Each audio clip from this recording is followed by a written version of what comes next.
ලස්සන උදෑසන. උදෑසන 6යි විනාඩි 43යි දැන් වෙලාව.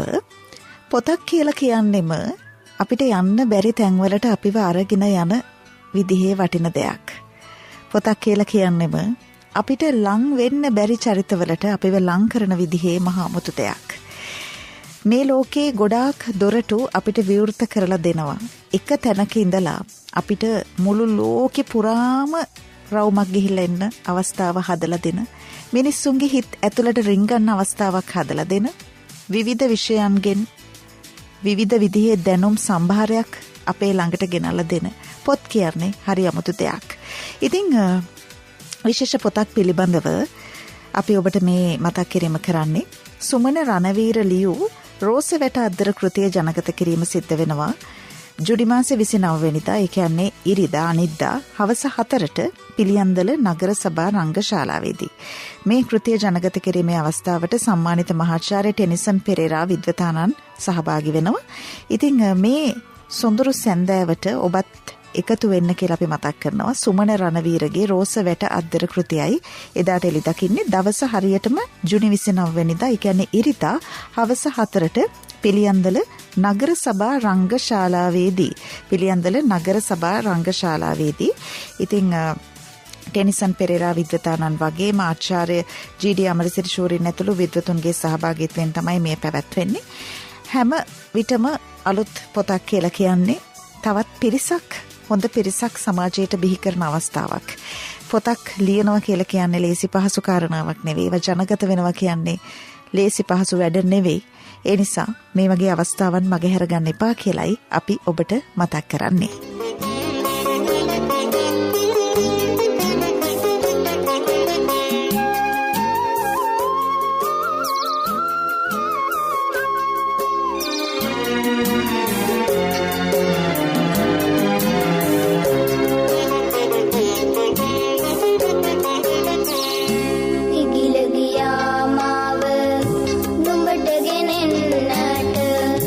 ලොවි මොරමී ආඹ මාදා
ලස්සන